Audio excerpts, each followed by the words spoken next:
दोस्तों, तो इस वीडियो में बात करेंगे वारी एनर्जीज आईपीओ के बारे में। तो वारी एनर्जी क्लोज हो चुका है, तो जानेंगे कि आखिरी दिन आईपीओ कितना सब्सक्राइब हुआ है। इस आईपीओ में आपके अलॉटमेंट चांसेस कितने हैं, ग्रे मार्केट में इसका प्रीमियम किस प्राइस के ऊपर ट्रेड कर रहा है और आईपीओ से कितना प्रॉफिट हो सकता है। तो चलिए वीडियो को शुरू करते हैं। लेकिन इससे पहले कि मैं वीडियो को शुरू करूं, अगर आप इस चैनल पर पहली बार विजिट कर रहे हैं या फिर आपने चैनल अब तक सब्सक्राइब नहीं किया है, तो चैनल को सब्सक्राइब कर लें और वीडियो को भी लाइक कर दें। वारी एनर्जीज आईपीओ आज क्लोज हो चुका है। आईपीओ में बुकिंग प्राइस 1503 है और 9 शेयर्स का लॉट है। आईपीओ के साइज को देखें तो आईपीओ 4321 करोड़ का है, जिसमें 3600 करोड़ के फ्रेश इशू रखे गए थे और 721 करोड़ रुपए का ऑफर फॉर सेल था। और ये मेन बोर्ड आईपीओ है, तो कंपनी बीएसई और एनएसई के ऊपर लिस्ट होने वाली है। तो चलिए देख लेते हैं कि आखिरी दिन आईपीओ कितना सब्सक्राइब हुआ है। वारी एनर्जीज आईपीओ के सब्सक्रिप्शन फिगर को देखें तो आखिरी दिन आईपीओ 79 टाइम से भी ज़्यादा सब्सक्राइब हुआ है। QIBs पोर्शन में आईपीओ 215.03 टाइम सब्सक्राइब हुआ है। तो आखिरी दिन QIBs की ओर से भी बम्पर एप्लीकेशंस लगते हुए देखने को मिले हैं। अब QIBs को देखें तो आईपीओ में मात्र 56,63,925 शेयर्स ऑफर किए गए हैं और उसके अगेंस्ट में बिडिंग को देखें तो 121 करोड़ से भी ज़्यादा शेयर्स के लिए बिडिंग लगी है। HNIs पोर्शन में आईपीओ 65.25 टाइम सब्सक्राइब हो चुका है।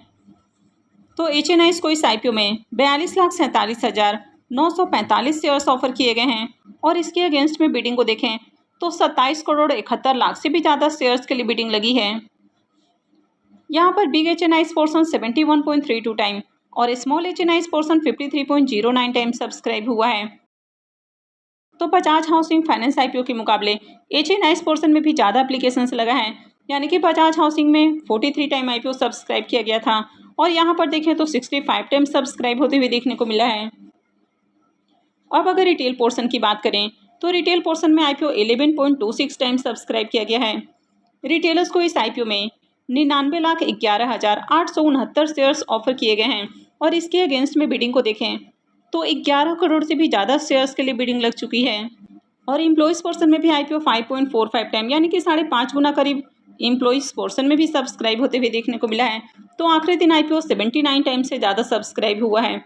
अब आपने इससे पहले देखा था बजाज हाउसिंग फाइनेंस आईपीओ में, वहाँ पर आईपीओ 67 टाइम से ज़्यादा सब्सक्राइब होते हुए देखने को मिला और यहाँ पर देखें तो 79 टाइम से भी ज़्यादा सब्सक्राइब हुआ है, यानी कि उसके मुकाबले नंबर ऑफ टाइम्स में देखें तो ज़्यादा एप्लीकेशंस लगे हैं। और यहाँ पर अगर रिटेलर्स की बात करें तो रिटेलर्स की ओर से आईपीओ में 97 लाख से भी ज़्यादा एप्लीकेशंस लग चुका है, जबकि बजाज हाउसिंग फाइनेंस आईपीओ में रिटेलर्स की ओर से 89 लाख एप्लीकेशंस लगे थे, यानी कि उससे कहीं ज़्यादा एप्लीकेशंस इस आईपीओ में लगते हुए देखने को मिला है। यानी कि बजाज हाउसिंग फाइनेंस आईपीओ से भी ज़्यादा रिटेलर्स ने इस आईपीओ में एप्लीकेशंस लगाए हैं। और जिस तरह से रिटेलर्स आईपीओ को लेकर क्रेजी देखने को मिल रहे हैं, यानी कि इनकी ओर से रोज़ नए नए आईपीओ के अंदर रिकॉर्ड ब्रेक होते हुए देखने को मिल रहे हैं। अगर कोई डिमांडिंग आईपीओ आता है तो रिटेलर्स वहां पर अंधाधुंध पैसा लगाते हैं और आज इस आईपीओ में रिटेलर्स ने बजाज हाउसिंग फाइनेंस आईपीओ का भी रिकॉर्ड ब्रेक कर दिया है। वैसे QIBs की ओर से देखें तो कोई भी रिकॉर्ड ब्रेक नहीं हुआ है।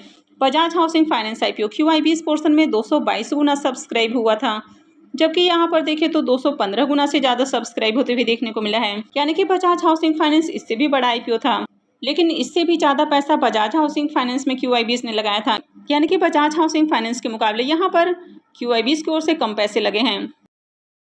वारी एनर्जीज आईपीओ में आखिरी दिन लगने वाले अगर बिडिंग अमाउंट को भी देखें तो आखिरी दिन आईपीओ में 2,41,000 करोड़ से भी ज़्यादा की बिडिंग आई है। अगर QIBs की बात करें तो QIBs की ओर से आईपीओ में 1,83,000 करोड़ रुपए से भी ज़्यादा लगे हैं। वहीं पर अगर HNIs की बात करें तो HNIs की ओर से आईपीओ में 41,000 करोड़ रुपए से ज़्यादा की बिडिंग आई है, जिसमें से बिग HNIs की ओर से 30,000 करोड़ रुपए से ज़्यादा की बिडिंग है और स्मॉल HNIs की ओर से 11,000 करोड़ रुपए से ज़्यादा की बिडिंग देखने को मिल रही है। अगर रिटेलर्स की बात करें तो रिटेलर्स की ओर से 16,700 करोड़ रुपए से ज़्यादा की बिडिंग है।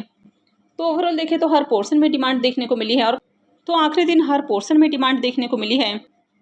अब अगर इस आईपीओ में अलॉटमेंट चांसेस की बात करें तो रिटेल पोर्शन में आईपीओ 11 गुना से ज़्यादा सब्सक्राइब हुआ है। तो इसका मतलब है कि हर 11-12 एप्लीकेशंस में से किसी एक एप्लीकेशंस को अलॉटमेंट मिलने वाली है। अब आप कमेंट करके बताएं कि आपने कितने लॉट लगाए हैं और कितने डीमेट अकाउंट से आपने आईपीओ में अप्लाई किया है। तो आपने देखा कि हर पोर्शन में बम्पर एप्लीकेशंस लगे हैं। तो HNIs के लिए आईपीओ में 15% का पोर्शन है, जिसमें से 10% का पोर्शन बिग HNIs के लिए होता है। तो BKHNI इसके लिए इस IPO में 21,905 एप्लीकेशन रिजर्व हैं, यानी कि BKHNI इस पोर्शन में इतने लोगों को अलॉटमेंट मिलेगी। स्मॉल HNI इस पोर्शन में 5% के करीब पोर्शन होता है। तो इस IPO में 10,488 एप्लीकेशन स्मॉल HNI के लिए रखे गए हैं।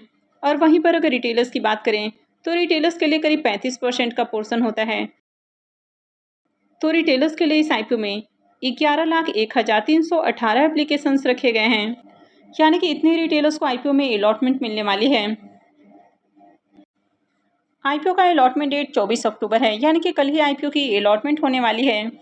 रिफंड डेट 25 अक्टूबर है, यानी कि जिनको भी अलॉटमेंट नहीं मिलती है तो उनके रिफंड फ्राइडे से आना शुरू हो जाएंगे। क्रेडिट डेट भी 25 अक्टूबर है। और जिनको भी अलॉटमेंट मिल जाती है तो शेयर्स उनके डीमेट अकाउंट में 25 अक्टूबर यानी कि फ्राइडे को क्रेडिट हो जाएंगे। और IPO की लिस्टिंग 28 अक्टूबर को यानी कि मंडे को होने वाली है। तो चलिए देख लेते हैं कि इसके अलॉटमेंट को कहाँ चेक करना है। फारी एनर्जीज IPO का official registrar link in time India private limited है। तो वीडियो के डिस्क्रिप्शन में मैं आपको इसका लिंक दे दूंगी, यहाँ से जाकर आप IPO के अलॉटमेंट को चेक कर सकते हैं। तो चलिए अब इसके प्रीमियम को भी देख लेते हैं कि प्रीमियम किस प्राइस के ऊपर ट्रेड कर रहा है और IPO से कितना प्रॉफिट हो सकता है। फारी एनर्जीज IPO के अगर प्रीमियम को देखें तो आज इसके प्रीमियम के अंदर भी शानदार जंप देखने को मिली है। तो ओवरऑल मार्केट में देखा आपने कि मार्केट में भी काफ़ी अच्छी रिकवरी देखने को मिली। और जब भी मार्केट में तेज़ी देखने को मिलती है तो उसका असर आपको ग्रे मार्केट प्रीमियम के ऊपर भी देखने को मिलता है। तो आज मॉर्निंग में इसका प्रीमियम जहाँ 1375 रुपये के ऊपर ट्रेड कर रहा था, वो अभी 1455 रुपये के ऊपर जा पहुँचा है। और IPO में 9 शेयर्स का लॉट है। तो IPO से 13,095 रुपये एक लॉट से प्रॉफिट हो सकता है। प्रीमियम को देखें तो प्रीमियम 97% के राउंड ट्रेड कर रहा है। तो प्रीमियम देखें तो प्रीमियम हाई प्राइस के ऊपर देखने को मिल रहा है, यानी कि 100% के अराउंड इसका प्रीमियम ट्रेड कर रहा है। और स्टार्टिंग से ही देखें तो इसका प्रीमियम 100% के अराउंड ही देखने को मिला है। इवन कि 100% से ऊपर इसके प्रीमियम ट्रेड कर रहे थे। IPO में आज बम्पर एप्लीकेशंस लगते हुए देखने को मिले हैं और इसके पीछे कई सारे रीजंस हैं। जैसे कि अगर कंपनी के बारे में बात करें तो कंपनी इंडिया में largest solar PV module manufacturer company देखने को मिल जाती है। कंपनी के फाइनेंशियल भी अट्रैक्टिव है। IPO का एंकर लिस्ट काफ़ी शानदार देखने को मिला और ग्रे मार्केट में भी इसकी हाई डिमांड स्टार्टिंग से ही देखने को मिली है। और आज IPO में बम्पर एप्लीकेशंस भी लगते हुए देखने को मिले, यानी कि रिकॉर्ड एप्लीकेशंस लगते हुए देखने को मिले हैं।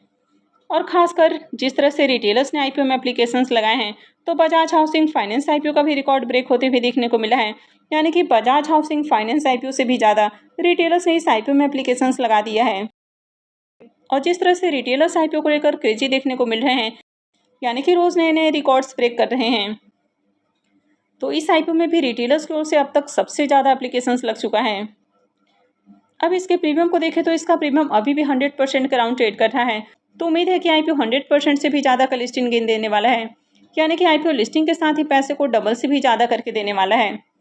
अब आप सब ने इस IPO में कितने लॉट लगाए हैं, कितने डीमेट अकाउंट से आपने IPO को टारगेट किया है, तो कमेंट करके ज़रूर बताएं।